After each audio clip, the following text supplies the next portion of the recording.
Coletivo Bancada do Livro. Coletivo Bancada do Livro. Coletivo Bancada do Livro. Coletivo Bancada do Livro.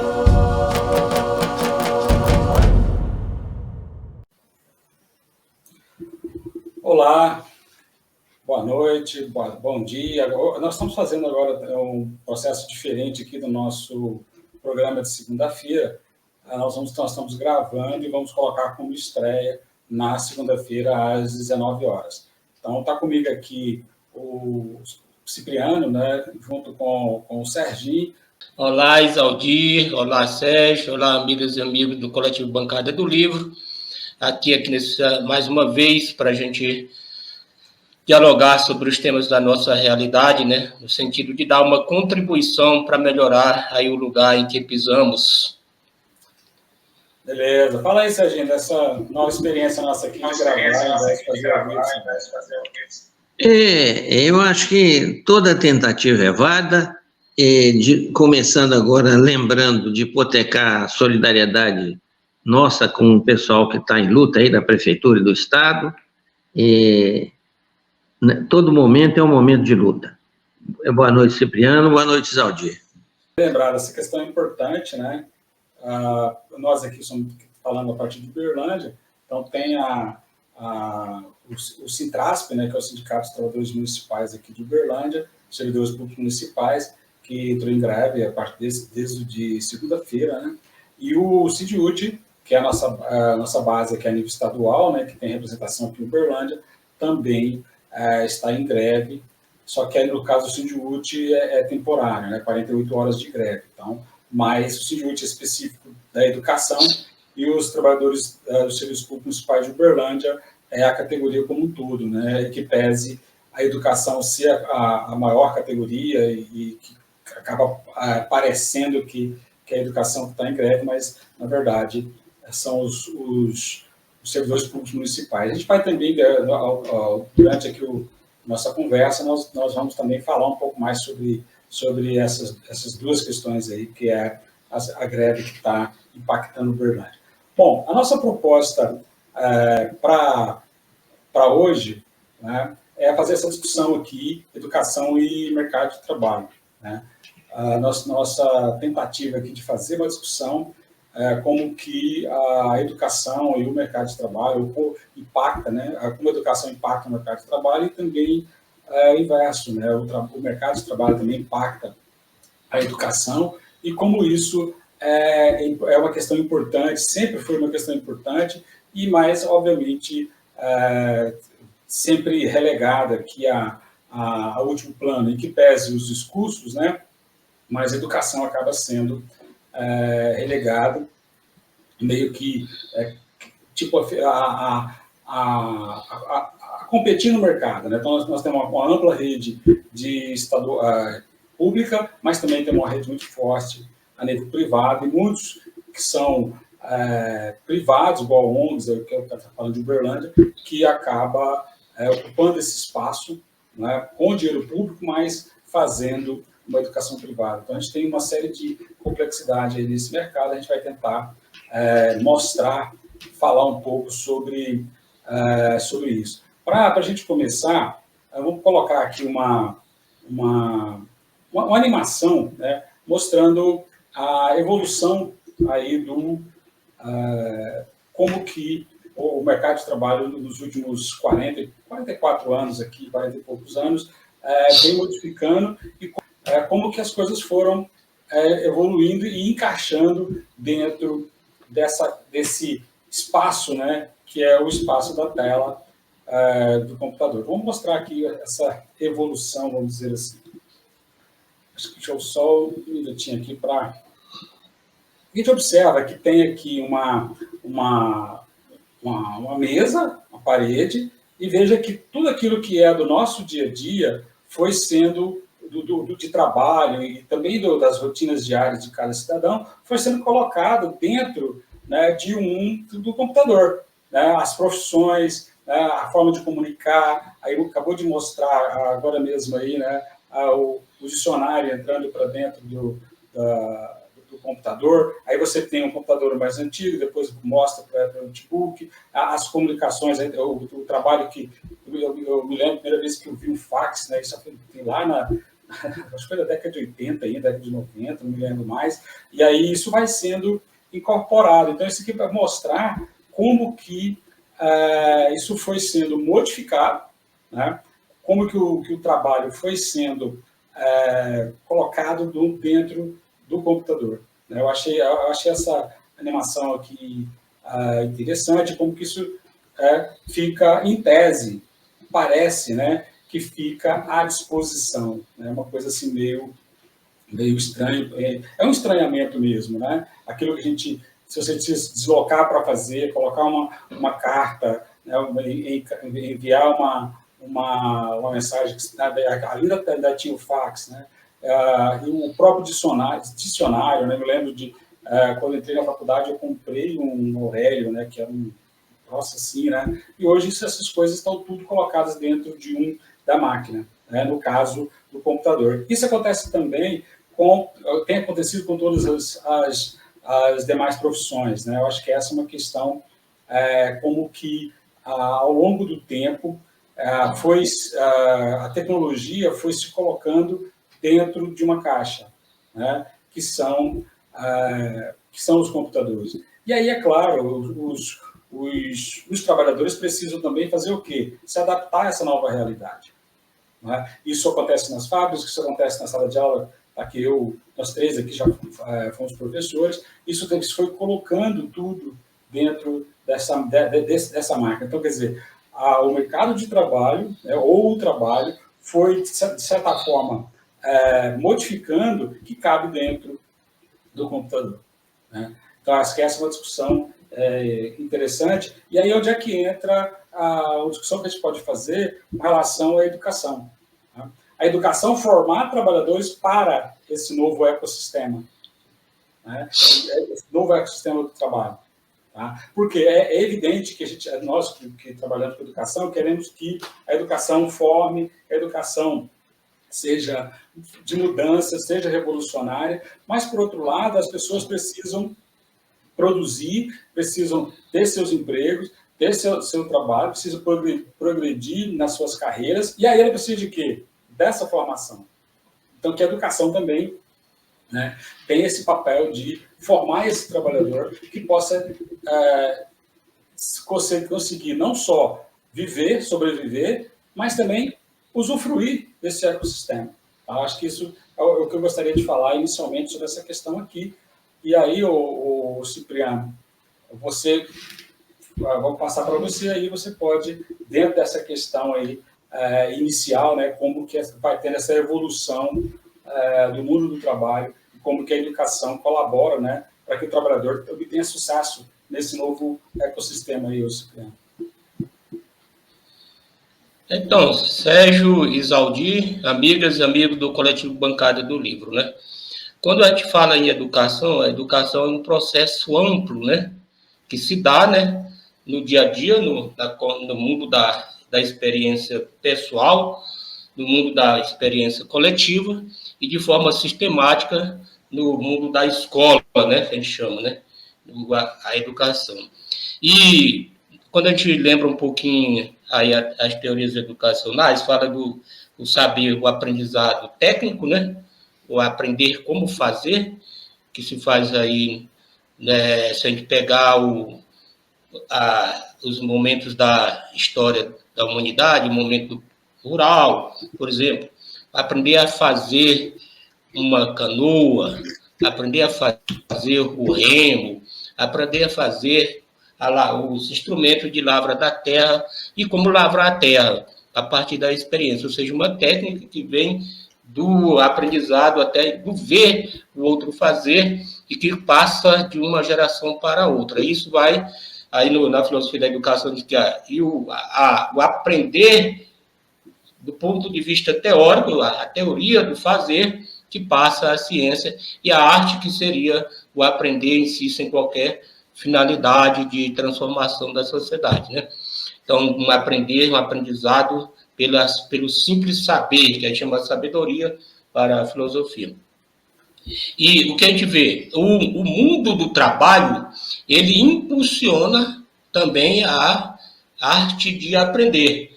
Se você pensar aí, nós tivemos o mundo do trabalho, é um diálogo aí para pensar até recente, os cursos tecnológicos, né? Os cursos à distância, né? Vinha por meio impresso. Então, a própria situação, o estágio em que se vive a sociedade, é também o estágio do processo educacional e também do mundo do trabalho. Hoje nós temos o mundo do trabalho impulsionado pela tecnologia. Até foi o nosso encontro passado, né? A gente trabalhou um pouco disso, como a tecnologia impacta a vida da sociedade, as relações humanas e também o mundo do trabalho, o mundo do fazer, o mundo da educação. Hoje a estrutura educacional, a própria estrutura educacional está inserida também na evolução tecnológica, de forma que há uma dialética aí do aprendizado, entre o aprendizado e a própria inserção dessa estrutura educacional no mundo da técnica, né? Então, hoje se vê como se fosse a totalidade do saber inserida em um aparato tecnológico. Você traz a questão da automatização, então a pesquisa, as bibliotecas, todos estão... Hoje o livro se transformou na pesquisa, as grandes referências bibliográficas, né, estão tudo num banco de dados. Então, o aprendizado, e a gente, na burocracia, eu gostaria até de trazer como exemplo do mundo da burocracia da própria estrutura do Estado. E trazendo como exemplo aí o mundo jurídico, que é onde nós estamos mais atuando. Até recentemente, a estrutura do judiciário era uma estrutura de papel, né? Uma pilha de papel. Hoje não. Hoje é um programa. Um programa você acessa e do seu próprio escritório. Então, há uma conexão entre os profissionais técnicos do direito, que seja aí advogados, delegados, né, promotores e juiz, e a própria estrutura do judiciário, a partir de um programa. E tal forma, veja a coisa, tanto que evoluiu essa questão da técnica, pegando o mesmo exemplo, o oficial de justiça, que era aquele que levava ali aquele comunicado do judiciário numa forma uma forma física, né? Uma certidão ali, um mandado, né? Hoje não, ele faz via um programa direto principalmente quando é ligado aos órgãos públicos e o judiciário, e também já tem um programa ligado ao judiciário. Então, veja como hoje nós temos o mundo do trabalho dentro da própria evolução tecnológica.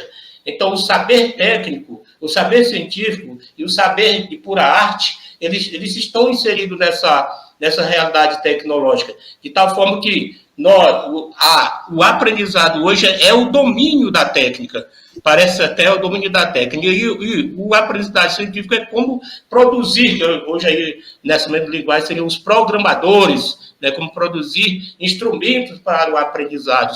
Então, nós temos essa situação hoje um pouco diferenciada de alguns tempos, né? O que você trouxe ali, nos últimos 30 anos, era o Telex, né? Tivemos o Telex, máquina de datilografia. Hoje são todas coisas que fazem parte dos acervos culturais, né? Então, nós temos essa relação totalmente inovadora. E as novas gerações já nascem sob esse novo universo, né? Do saber tecnológico e também o próprio saber científico sendo impulsionado pela estrutura tecnológica da sociedade. Legal, acho que você deu um exemplo concreto aí, importante, né? Como que isso modificou uma questão específica aí, principalmente para o mundo do direito, os advogados aí, os escritórios e tal, né? Acho que foi importante você ter colocado essa questão. E aí, Serginho, como você pode colocar aí essa o trabalho entra nesse novo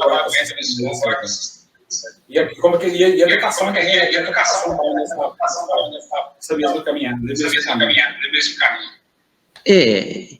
eu, quando a proposição desse debate, eu achei de fundamental importância, mas assim,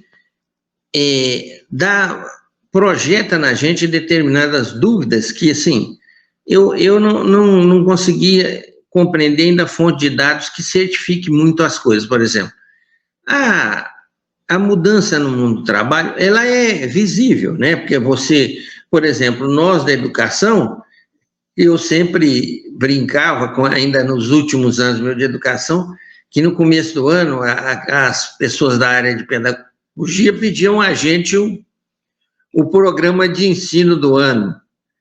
E eu, acho que nos últimos 10 ou 15 anos, eu só mexia no título, aprendi, né, como é que fazia a gambiarra lá, mexia no título, mexia 2, 3 frases, e assim, alterava muito pouca coisa, porque os programas de ensino,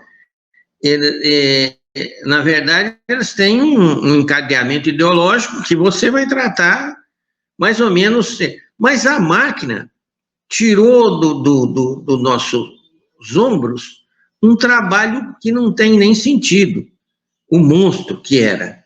Imagine, por exemplo, as notas, essa coisa toda, isso são coisas assim, que realmente foi uma revolução, entendeu? Quando apareceu os primeiros diários eletrônicos, que parecia uma loucura, mas na hora que você ia compreender, você fala, não, isso aqui é o paraíso, entendeu? Porque não tem, né? Você estava a todo momento conseguindo resolver questões que eram um monstro na educação. Mas eu preocupo-me, assim, algumas coisas. E a tecnologia está dentro da sociedade, mas até onde que ela chega? Eu, às vezes, fico vendo, por exemplo, esses dias eu estava vendo um debate nos jornais sobre a questão da Inglaterra, que a Inglaterra está já discutindo a mudança da jornada de trabalho, redução de horário, né, e de movimentação, inclusive, de carga horária, visto que a tecnologia já estava organizada lá dentro do Estado inglês, é evidente. Então, mas mesmo lá, entendeu? O Cipriano deu do mundo agrícola. A gente sabe que a tecnologia está chegando lá, né, via, por exemplo, maquinário, mas ainda hoje, determinadas premissas da agricultura, elas ainda são de fundamento. Quer dizer, você vê, por exemplo, estuda, mas esse ano você tem uma variação de produção agrícola ligado à questão da temperatura, que ela já há um projeto de discussão disso, mas não tem ainda profundidade no sentido. Então, assim, eu fiquei meio gangorrando, não sei se... porque eu acho, sim, que a máquina passou a carroça em quase tudo, né? Não tem como. Quer dizer, você pensar no supermercado, né? A pessoa dedilhando na calculadora os preços da mercadoria, hoje vai passando no código de barra, e hoje já existem em alguns lugares do mundo que você mesmo vai comprando o produto e lendo no seu relógio o código de barra, né, o QR Code. Então, assim, existe um avanço, né, ela é grande, mas aí nós vamos discutir ainda hoje a quem e como atinge, que me incomoda um pouco. Também, além dessa questão que você colocou do supermercado, né, uma coisa assim que eu acho que é visível, que todos convivem, é a mudança no setor automação bancária, né? Pensar os bancos da década de 80 ou década de 90 e pensar os bancos hoje, né, é uma coisa assim completamente diferente. Então, acho que isso... E aí eu queria colocar... Agora, eu quero colocar uns slides aqui mostrando uma outra questão, que esse trabalhador que está nessa condição, né, ele passa por um processo de formação, e a formação ela se dá durante toda a vida, né? E aí, boa parte dessa formação ela acontece na escola. Claro que a formação também se dá o tempo todo, né? O trabalhador que está no mercado de trabalho, seja professor, seja advogado, como o Cipriano citou, ou qualquer outra atividade, ele está em constante formação e participando de processos educacionais formativos. Mas uma boa parte da vida está na escola. E aí, no nosso caso aqui, pensando no Brasil, as diferenças, as condições que as escolas são colocadas. Então, vou tentar colocar aqui uma sequência de slides mostrando essas diferentes condições das escolas, né? Para a gente poder fazer uma discussão agora. Essa realidade educacional, ela tem que formar o trabalhador, as pessoas de uma forma geral, para esse novo ecossistema de trabalho. Eu acho que é isso, a gente pode fazer um pouco essa discussão também. Vou só colocar aqui rapidinho. Então, aqui você tem uma escola, né, em tese, escola de rico, escola privada, onde até a disposição da turma é diferente. Você tem uma turma aqui em torno de uma mesa, você vê que não tem nenhum dispositivo eletrônico. Do outro lado, você tem uma escola onde tem os alunos usando esse de realidade aumentada aí, né, que também hoje já desenvolveu muito isso aí. As empresas estão trabalhando muito nessa desenvolvimento desse tipo de tecnologia. Tem outro, a realidade aumentada era no começo, agora tem outro nome que me faltou aqui, se eu lembrar depois eu falo. Isso é a realidade de escola. Então, esse tipo de escola aqui pode até formar para os interesses aí do sistema, do capitalismo, enfim.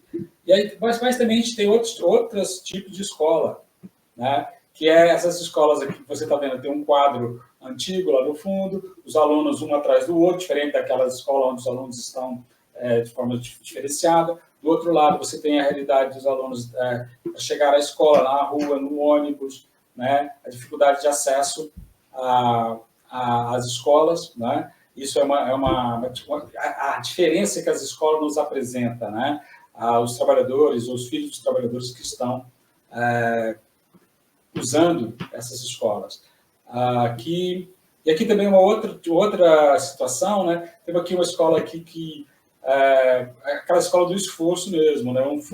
Um quadro comum lá no fundo, os alunos ali, tem uma pessoa no fundo lá aparecendo a professora, mas um espaço, assim, a princípio, totalmente, a meu ver, inadequado, a não ser que esteja fazendo uma experiência muito radical aí, né? E do lado direito aqui, já tem uma outra realidade.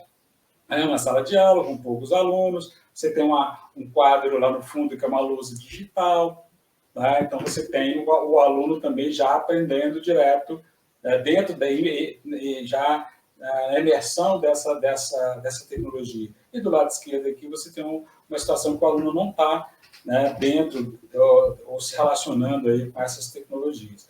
Um outro aqui, que é um negócio curioso, do lado direito aqui tem uma manifestação, né, onde os alunos querem aula de filosofia. Isso tem a ver com a última mudança que foi feita no ensino médio, né, chamado novo ensino médio, onde houve uma redução de conteúdos, e aí a área de humanas acabou sendo penalizada, né?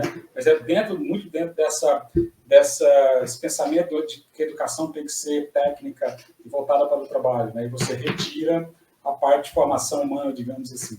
E esse outro aqui, assim, a escola em 69 e a escola em 2009, que é uma outra coisa que são as relações, né, dentro da escola, onde o aluno, quando erra, né, os pais, a escola vai contra ele.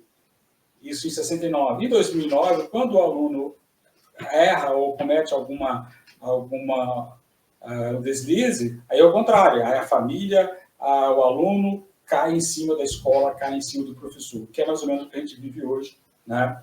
O desrespeito que se dá sobre a prática e a escola e os professores, enfim, toda a educação. Essa outra aqui já é eu trouxe essa aqui já para mostrar um outro lado também, que é importante a gente observar. Essas duas imagens aqui, elas são imagens das manifestações que ocorreram essa semana dos trabalhadores do Serviço Público Municipal de Uberlândia, entre eles a educação, né? Então, eles estão em manifestação aí não só por questões de melhores condições de trabalho, tem série de problemas aí, principalmente na rede municipal de educação, mas também a questão salarial, eles estão lutando por reposição, né? Tipo assim, diminuir as perdas.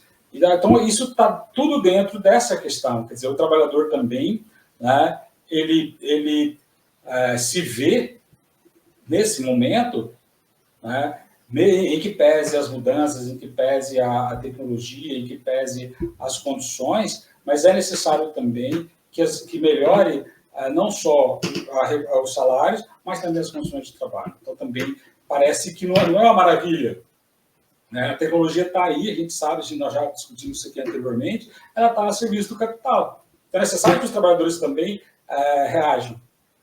Né? Não é aqui ninguém foi para a rua contra a tecnologia, foi para a rua contra as condições de trabalho, foi para a rua por reposição salarial. Né? Então, acho que é uma questão também que a gente coloca nessa questão, né? O papel do trabalhador, de que forma o trabalhador. Eu acho que isso é uma questão importante aqui. Quer dizer, e aí, já para concluir aqui, só para mostrar mesmo, né, que esse ambiente, que é o ambiente de tecnologia, que é o ambiente que as grandes corporações e tal, mas em que condições estão sendo formados os trabalhadores, desde a tenridade lá, né, do infantil e tal. Então, você tem condições diferenciadas, então você tem setores que conseguem ter escolas melhores, gente que está lutando para ter uma escola, gente que está... A gente, todo ano se discute a evasão escolar e tal. Então, quer dizer, é necessário. Esse ecossistema ele é diferenciado, tem que se formar. E quais são as condições de escola que está sendo oferecida hoje no país? Acho que a gente queria colocar isso, Cipriano, para a gente poder também fazer essa discussão, né, desse mundo da escola, da educação, da escola e esse mundo do trabalho, esse novo mundo do trabalho, se é que a gente pode dizer isso, Cipriano. Então, Isaldir e Sérgio, amigas e amigos do Coletivo Bancária do Livro, aqui a gente pode fazer uma reflexão sobre alguns pontos, por exemplo, a educação para o mercado de trabalho, né? Isso vem aí isso mexe com todo o sistema educacional de ensino brasileiro, né? Seja em todos os níveis educacional, a partir desde logo ali do ensino fundamental, no final, e passa pelo ensino médio e também no ensino superior. A gente viu aí do ensino superior a recente reforma, né, que surgiram as graduações tecnológicas, né, inclusive os institutos tecnológicos, e também até a pós-graduação tecnológica, né. Então, há todo o mercado determinando que forma educacional deve se ter na sociedade brasileira. E nós temos também os cursos profissionalizantes pelo Sistema S, né, que também se coloca aí, e de modo particular a rede privada de ensino, seja tanto ali a parte já do ensino médio, como principalmente nos cursos de nível superior, inserindo até os cursos técnicos, algumas disciplinas, né, alguns ramos da ciência, à distância, né? O saber tecnológico à distância. Então, há toda uma mudança, né, na forma do aprendizado, né, para o mercado de trabalho.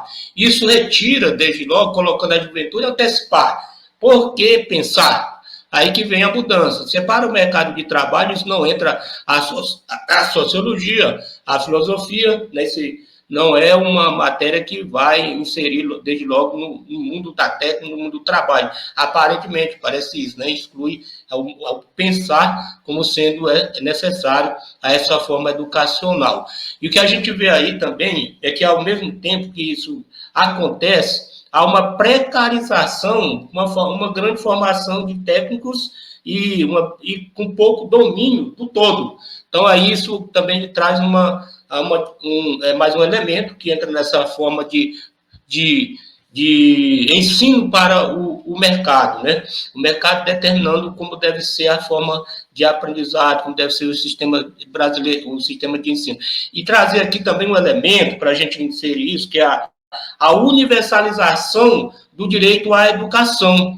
Aí que entra aí o setor público fica responsável pela inserção das da juventude, da formação das classes excluídas, que entra para a rede de ensino pública, trazendo toda aquela o reflexo de organização social, de famílias que vivem para o mundo do trabalho sem ter como acompanhar a formação dos filhos, né? Aí vem também famílias que não têm acesso à tecnologia para que os seus filhos tenham um acesso a isso, e faz uma diferença. Vejo que essa diferença é tão grande, né, que os cursos, as instituições educacionais privadas das classes sociais de elite, elas têm um diferencial muito grande da própria estrutura oferecida para a juventude, para os alunos, para o mundo estudantil.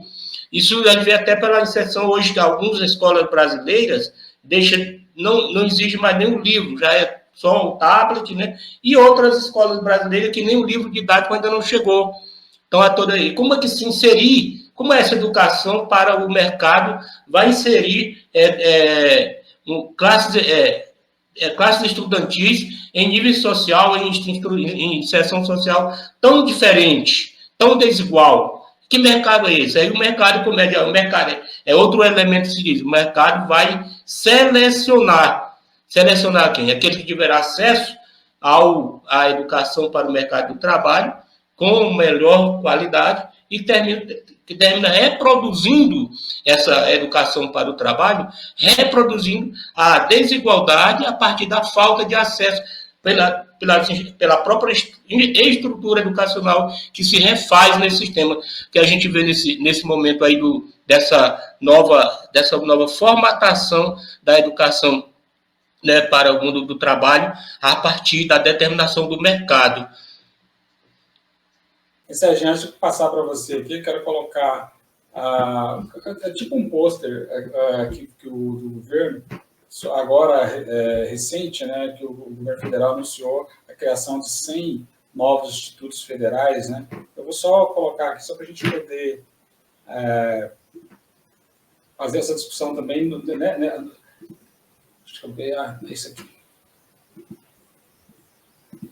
Só um minutinho. Então, acho que isso aqui é uma questão que ajuda a gente nessa discussão, pensando o seguinte: eu mostrei há pouco as realidades diferentes das escolas, né? Então, você tem as escolas municipais, estaduais, e o governo federal, que através do Ministério da Educação, né, ele digamos assim, que tem o objetivo de fazer com que esse sistema funcione, ou os sistemas, né, que é o municipal e estadual, possa funcionar de uma forma mais orgânica, daí da legislação, daí a história do Enem, que é tanto criticado. Mas o governo federal, então, resolveu tomar uma outra atitude, que eu achei interessante. Ao invés de fazer a disputa com o Estado para melhorar, então, as suas escolas técnicas e tal, vai ampliar as escolas, os institutos federais, que oferecem tanto o ensino médio, como também o que o Cipriano acabou de lembrar aí, os cursos superiores tecnológicos. Então, serão, proposta do governo, um investimento aí de 3,9 bilhões, então, nesses 100 novos institutos, né? Então, é um investimento arrojado. E aí você tem condições, a meu ver, também de melhorar essa qualidade aí, Serginho. Vamos como diz o Jack Stripador, por partes, porque algumas coisas precisam ficar claras. Primeira questão: o ensino público gratuito e tendendo a ser universalizado é proposto pelo Estado através de luta dos trabalhadores da sociedade brasileira. Não foi benesse. E hoje, por exemplo, numa cidade de porte médio igual Uberlândia, o ensino público é responsável por de 80% a 90% do atendimento. A iniciativa privada, numericamente, atende muito pouco. E, inclusive, nós temos ingerência na iniciativa privada, que é aqueles camarões que a prefeitura de Uberlândia, que esse senhor que é prefeito aí fez, que, por exemplo, lá no Piqui Zebron, lá é tudo camarão. A prefeitura, no mandato do prefeito Gilmar, construiu lá 8 a 9 escolas, entregou junto com o conjunto habitacional, e o prefeito fez o camarão de ceder para instituições, escolas novinhas. Com o seguinte, eu vou fazer só um comentário e pular para outras coisas. Meu amigo, lá ele recebe o dinheiro por aluno e paga uma ninharia para os professores que desempenham o mesmo papel que os servidores da prefeitura desempenham, ou seja, numa instituição, né, que é terceirizada, ONGs, o prefeito dá esse camarão. Então, ou seja, nacionalmente, o ensino é prioritariamente pelo Estado, né? Estado, instituição, governo federal, estadual, municipal. Porque, imagine bem você, que numa cidade de pequena, de médio para pequena, a iniciativa privada não entra, porque ela não tem rentabilidade, né? Porque ela precisa de quantidade de aluno para ter rentabilidade. Então, essa questão ela é simples e aí, nas instituições, né, públicas, ainda há um gatinhamento no uso da tecnologia. Usa-se algumas coisas, mas para outras não, né? E, inclusive, eu sempre brinco, converso com o professor Isaldir, que é mais atento a isso, que o sistema de matrícula e distribuição de alunos no estado de Minas Gerais é algo de assustar, embora, com o uso da tecnologia, da matrícula, deveria ser muito mais fácil, né? Porque já conseguiria esparramar os alunos, né? Porque se tem projeções, né, com tabelas, esparramariam os alunos muito mais fácil. Isso não ocorre. Dar um salto. O governo federal tem qualquer pessoa, seja de posição A, B ou C, tem que bater palma. Por quê? O governo federal não está comprando briga com ninguém, está criando o quê? Os institutos federais para formar o pessoal de forma técnica, de nível médio e superior, para dar uma resposta, né? Porque hoje vocês veem aí que, por exemplo, o Cipriano fez um comentário assim, mas os ensinos à distância têm verdadeiras loucuras, tem verdadeira doidura. Por exemplo, tem curso à distância dando treinamento prático à distância. É um desespero. Isso não é loucura, isso é desespero, alguma coisa fora do comum, mas tem. E é um percentual tal. Então, assim, o governo está fazendo o correto e o tranquilo, entendeu? Vai atingir o quê? Porque atinge locais onde, por exemplo, às vezes, como é o Estado, lá não entra a iniciativa privada, mas o Estado entra, né? Como, por exemplo, lá no Mato Grosso, né? Lugar de forte tendência agrícola, mas que precisa formar operador de máquina que domine a tecnologia. Isso não vai acontecer por milagre, mas os institutos federais vão formar. Então, assim, isso é um ganho, e é um ganho perfeito, o governo está correto, está fazendo certo. Agora, né, como disse o professor Isaldir, tem uma cunha aí que é o novo ensino médio, que é uma maluquice. Eu vou me permitir fazer um comentário que é muito observativo e não tanto intelectual, que é a questão da juventude, como ela se comporta hoje, as reações que ela tem. Elas têm a ver com a falta de construção de imaginário, de sonho, que as áreas de ciências humanas davam a compreensão para os meninos, que era filosofia, sociologia, bem casado com as áreas da história, né? E às vezes até da geografia, dependendo do docente, que conduziam a construção do imaginário, da ideia, para um caminho que projetava sonhos. Eu vou ficar por aqui. Legal, bem lembrado, né? Tem essa questão também do formar aí o imaginário. Então, eu vou colocar agora aqui, tendo essa questão de mercado de trabalho, educação e tal, sempre, todo ano, eles atualizam essa questão, quais são as profissões em alta, né? Eu, assim, é claro que poderia listar aqui várias, mas eu encontrei aqui uma página aqui que está mostrando 10 profissões. Então, eu quero meio passar por isso, para a gente também conversar um pouco sobre essa questão. E depois, para encerrar, nós vamos mostrar também a questão das habilidades, que é uma discussão também importante, né? As habilidades que os trabalhadores e as pessoas devem ter para essas novas profissões. Então, vou primeiro colocar essas 10 profissões e aí a gente vai conversando aqui. Deixa eu só encontrar aqui acho que é aqui.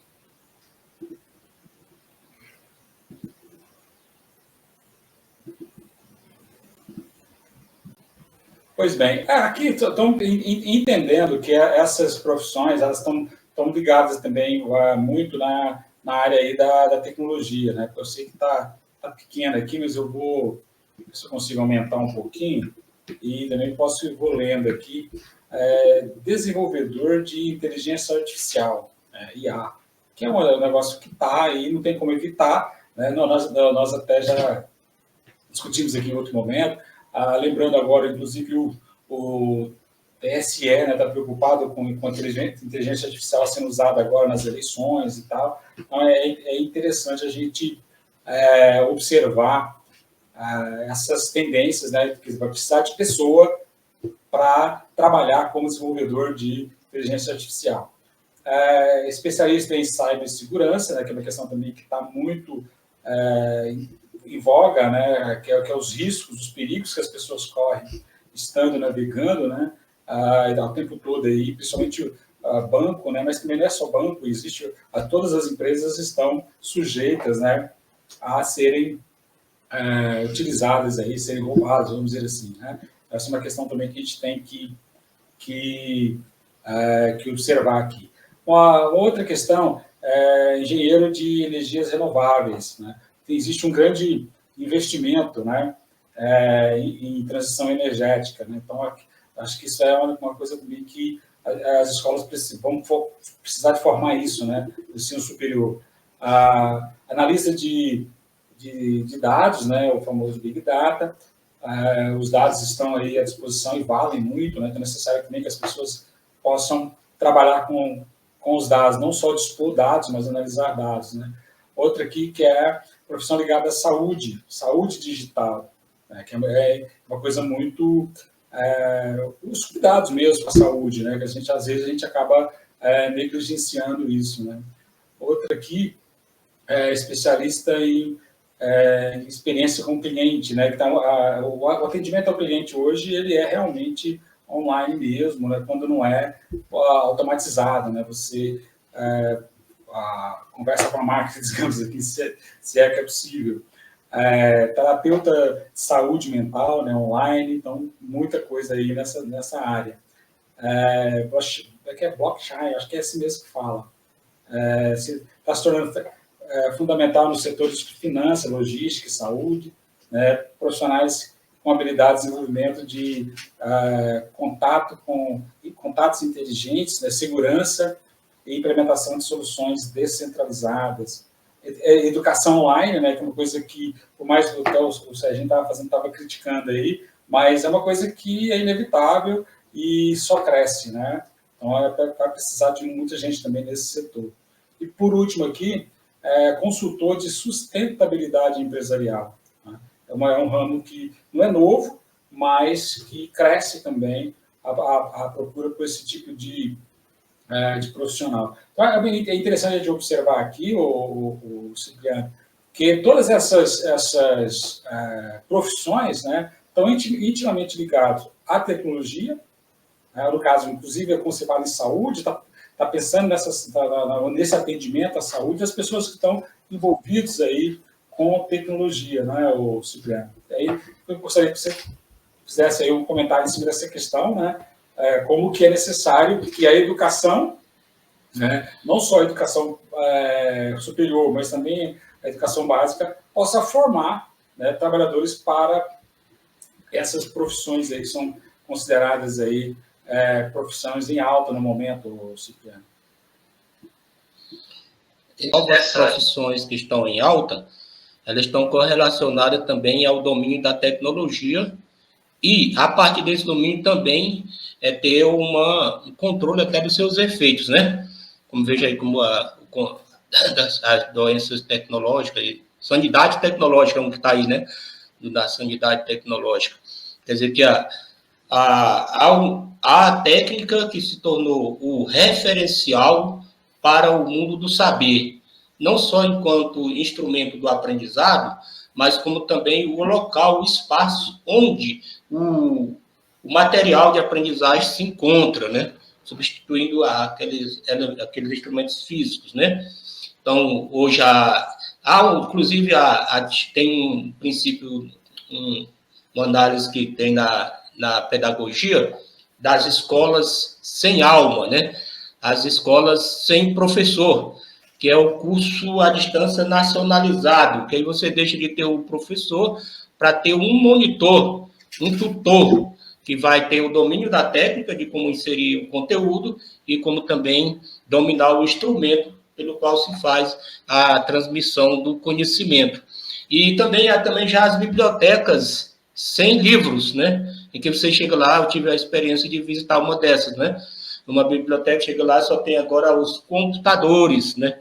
Então, você não tem mais os livros. Então, acessa tudo ali, um espaço, tem todo o ambiente da biblioteca, mas sem livros. Então, para a gente correlacionar, é que, de certa forma, como você diz, as profissões que aparecem em alta são procuradas hoje para o mercado, já pensando no mercado mesmo, são aquelas que respondem às exigências do mercado de trabalho automatizado, né? E como a gente trabalha sempre isso, que vem a exclusão de outras profissões que ainda trabalham de forma marginal, né? Por fora desse domínio do sistema tecnológico. Mas eu queria trazer um elemento que foi da fala anterior, que é, ora, quando se produz o aprendizado sistematizado só para a técnica, ou seja, o mundo para a inserção no mercado de trabalho, os cursos profissionalizantes, a gente tem que avançar um pouco mais, porque a necessidade de que o país responda, e disse bem aí, até compartilhando com o Sérgio, que o governo federal responde trazendo uma boa estrutura de ensino tecnológico pelos institutos, né? Os institutos federais, né? Profissionalizando e inserindo as pessoas no domínio do mundo do trabalho a partir da necessidade técnica. Mas cabe também lembrar que o país que não produz conhecimento, do ponto de vista de produzir ciência, ele também se torna independente, ele se torna dependente do domínio do saber, ou da ciência, da produção da ciência. Então, temos que reconhecer a necessidade, mas também reconhecer a necessidade do ensino tecnológico como resposta ao mercado de trabalho, mas a necessidade também de ter uma produção científica, né? Para que o país tenha a sua independência científica, de produção do saber científico, né? Isso como é que se faz, e quer ver quem termina ficando, né, para o ensino público superior, uma vez que uma grande parte, a partir do momento que nós chamamos a reforma universitária, ou seja, que abriu as universidades para a iniciativa privada, uma grande parte das instituições privadas de ensino, ela tem essa urgência, né, de colocar as pessoas no mercado de trabalho e até por isso se sobressai numa crítica, né, às universidades públicas que se colocam à disposição da produção do saber enquanto ciência. Então, a gente tem que ter isso. Aí a gente termina ampliando isso, que é gerando a divisão internacional do trabalho, né? Aqueles que vão ficar para a produção, aqueles países, nós aqui da América Latina, inclusive o Brasil, e aqueles que vão ser destinados a produzir ciência. Então, há uma certa distribuição por essa nova forma de educação para o mercado e responder à necessidade do saber técnico para a inserção no mercado de trabalho. Legal, acho que é isso mesmo. Fazer esses vínculos, né, que, na verdade, lembrando sempre, a gente sempre faz essa discussão aqui, que isso é uma disputa. né? E educação, ela é uma mercadoria. Então, o sistema, o capitalismo, a burguesia, quer controlar todos os seus processos, né? E para isso é que eles investem muito quando tem, principalmente, os processos eleitorais, para colocar lá no Congresso pessoas que vão defender os interesses. Daí a dificuldade, né, de fazer uma discussão de um processo educativo que também seja, como o Serginho colocou, né, que possa trabalhar mentes, que possa trabalhar, que as pessoas possam ter imaginação, utopias e tal. Então, acho que essa é uma questão também que está em jogo. Serginho, então, passar para você aí, a gente já está indo aqui para os finalmente, mas ainda tem mais aqui no tópico ainda. Essa discussão, né? A educação que deve formar, né, os trabalhadores para essas profissões, né, os que estão em alta ou não estão em alta, mas invariavelmente elas estarão conectadas, né, nesse novo ecossistema aí, você pode falar que é 4.0, qualquer o que seja, mas que tem tecnologia embarcada, né? Então, seja educação superior, seja educação técnica, ela tem que estar dando conta disso aí. Pois bem, rapidinho, isso aqui a gente resolve com a discussão tranquila. Formação técnica, ela é demandada de momento. Pós-pandemia, por exemplo, houve uma diminuição da demanda da galera que trabalhava com programa nas empresas, visto que houve uma alteração nas relações, dificuldade de remuneração, porque o custo estava muito alto, então a maior parte das empresas teve que dar uma enxugada. Então, às vezes, a gente pode estar dizendo coisa que muito mais voltado para o discurso de um setor que faz uma análise muito setorizada, muito pequena, porque, na verdade, é o seguinte, se fossem me perguntar a demanda de mão de obra aqui para o Brasil, eu te diria que está ainda que mais em alta, que precisa de engenheiro, médico, pedreiro, encanador, eletricista, porque eu acho que é a demanda onde está lascando. Então, assim, porque se você pensar no que o Estado, né, enquanto governo brasileiro, está investindo, então, assim, porque as empresas, elas são uma parcela minoritária e essa demanda de, por exemplo, desenvolvedor ambiental de uma empresa, isso é uma parcela ínfica do mercado de trabalho. Mas, assim, são especulações minhas. Eu estou até especulando isso porque eu conversei com um empresário da área de tecnologia, que a empresa dele é uma fintech, então eu explorei ele até cansar, e tive algumas compreensões de coisas que eu não compreendia.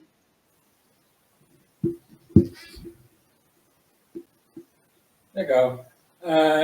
Então, agora eu vou colocar aqui umas coisas também que se discute muito. Quer dizer, uma coisa é o profissional, o trabalhador, a escola, conseguir formar, né, essas novas profissões. Como o Serginho colocou, isso também é temporário, né? As mudanças vão acontecendo, mas há também a necessidade que os trabalhadores também tenham habilidades, né? E isso está em voga também, foi muito em voga desde o final do século passado, do século XX, né?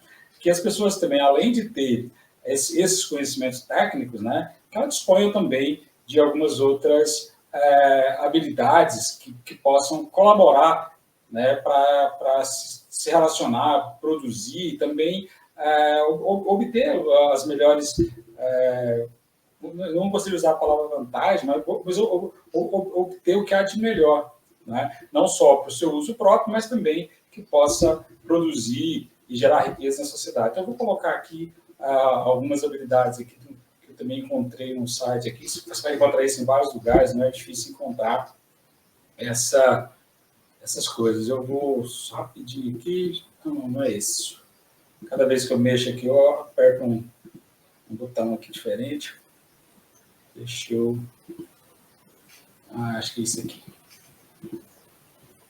Então, mais um segundinho. Tá.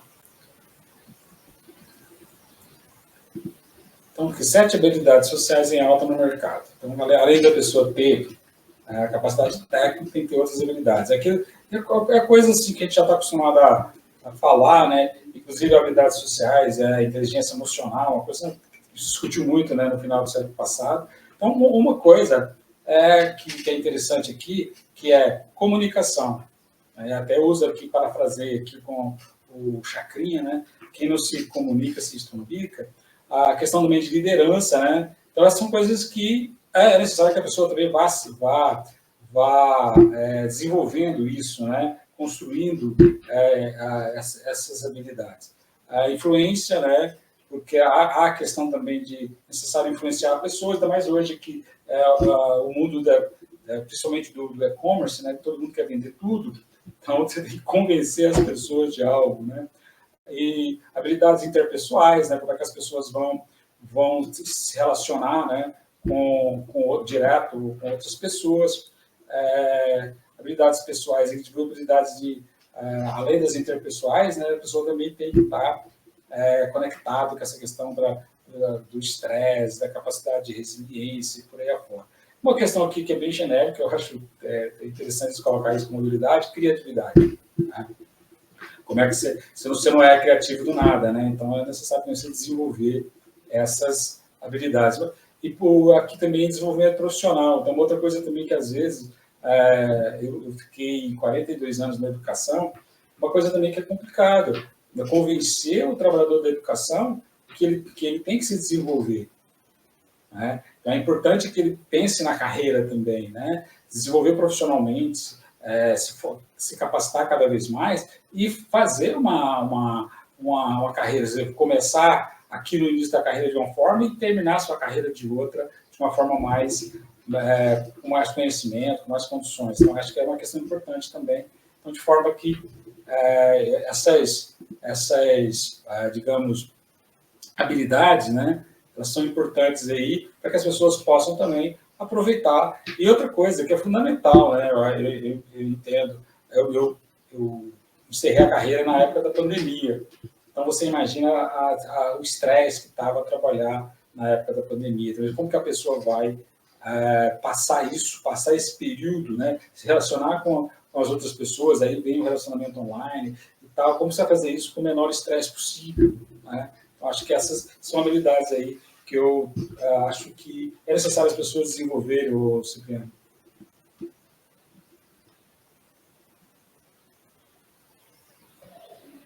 Então, Isaldir, Sérgio e amigas e amigos do Coletivo Bancada do Livro aí. A gente vê que as habilidades, elas são as mesmas. Historicamente, os trabalhadores, ainda que no mundo não informatizado, existia essa habilidade. O que havia ali era uma distribuição de espaços profissionais. E muitas empresas, os trabalhadores não se comunicavam em seus departamentos, né? E o mundo da automatização das empresas, a automatização do trabalho, ele exige que essas habilidades de cada departamento, cada pessoa que ocupa uma função, ela tenha uma inter-relação.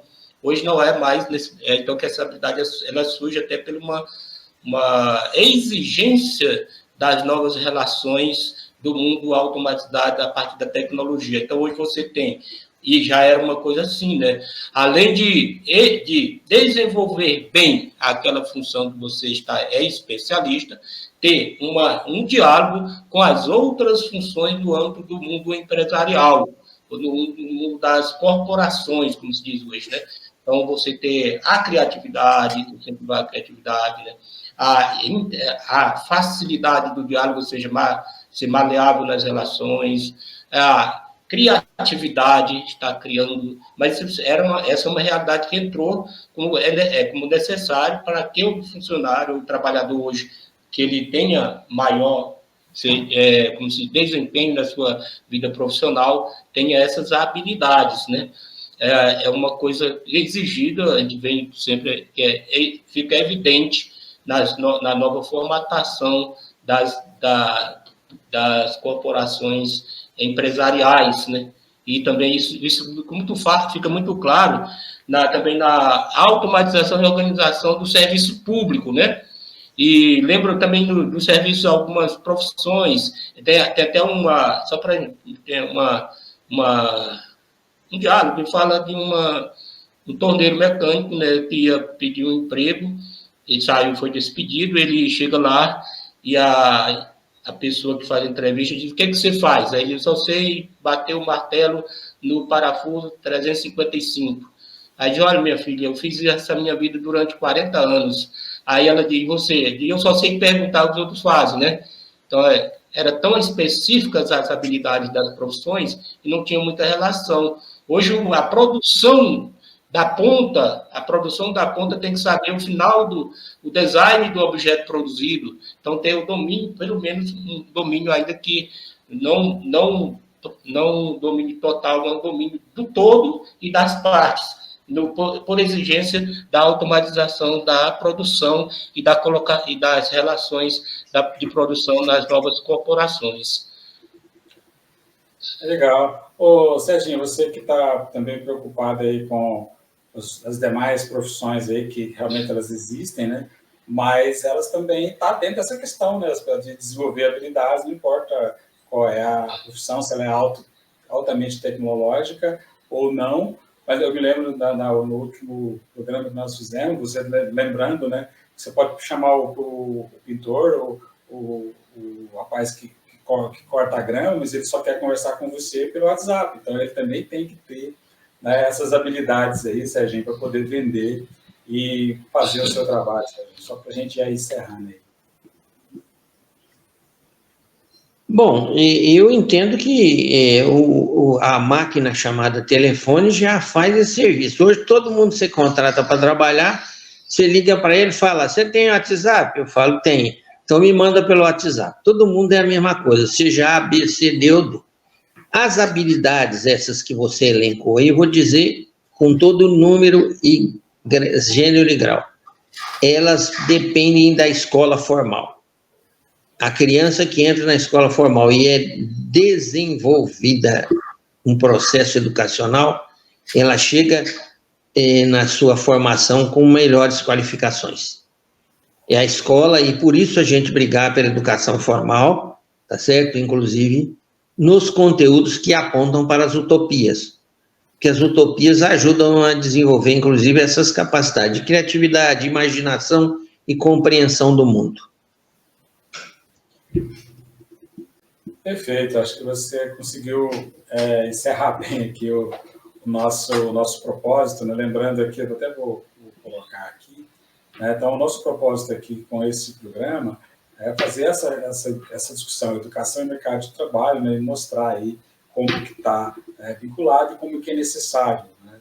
a formação para que os trabalhadores também possam ter melhores condições. Eu acho que isso é fundamental, né? Para usufruir melhor, produzir melhor, né? Isso tem a ver com o processo de formação e como que nós que viemos da escola, né, professores, como que a escola é importante. Acho que o Serginho colocou bem aí. Então, eu gostaria aqui, Sérgio, de agradecer as pessoas que acompanham nosso canal, lembrando que é importante que você compartilhe aí o nosso programa, lembrando que o Coletivo Bancada do Livro tem programas de segunda a sexta, às 19 horas. Esse programa aqui, especialmente, vai entrar como estreia, não estará ao vivo. Normalmente, os programas eles são ao vivo, né? Você pode interagir e tal, mas também sempre fica gravado, as pessoas assistem muito em outro horário. Mas lembrar sempre para as pessoas que colaboram conosco, compartilhando, curtindo aí o nosso conteúdo. Agradecer muito aí as pessoas que nos acompanham. Mas e para essas pedidas, os finais aí, ô Cipriano? Então, Isaldir, Sérgio e amigos e amigas do Coletivo Bancada do Livro, eu queria trazer que nós falamos aqui muito de fomentar a utopia, né? Agora quando falou das habilidades, né? E veja que quando a gente trabalha, trabalhamos muito a crítica à formação em vista do mercado para o mundo do trabalho. E trazer a utopia, que é uma realidade jurídica, os princípios constitucionais da educação. E ali no artigo, acho que eu até abri a Constituição aqui para não errar o número, parece que é o artigo 205. O artigo 205 ele diz que a responsabilidade da educação é do Estado, da família e do Estado principalmente, universalizando, e ela deve visar, primeiro, a formação da pessoa para a vida, segundo, para o exercício da cidadania, e terceiro, para o trabalho. Então, uma educação que coloca o mundo do trabalho como a prioridade, a educação brasileira, ela inverte essa gradação da orientação geral do sistema educativo brasileiro, seja pelos estados, na rede privada, na rede pública, estado, municípios e União, seja também pela rede privada. Então, esse é o princípio básico, vejo que é da utopia, de formar a pessoa para a vida, e depois para o exercício da cidadania, e só posteriormente a inserção ao mundo do trabalho. E a técnica de inserção do mercado, ela visa o contrário. Primeiro, inserir a pessoa para o mundo do trabalho, e daí que gera as questões do adoecimento profissional e outras coisas mais. Mas aí deixa aí agradecer, né? E agradecer, deixando aí o nosso abraço fraterno, a necessidade de construção de solidariedade e a esperança de que essa relação mercado de trabalho e educação seja uma realização desse princípio constitucional na educação brasileira.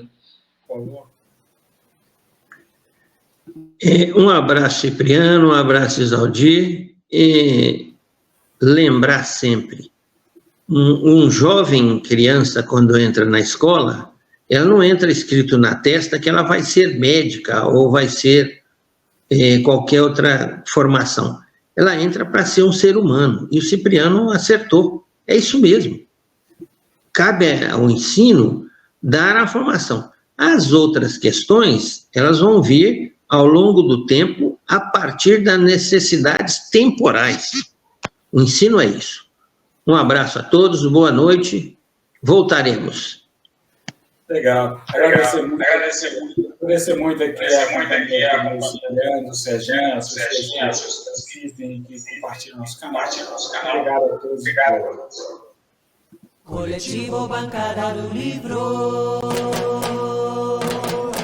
Coletivo Bancada do Livro. Coletivo Bancada do Livro. Coletivo Bancada do Livro.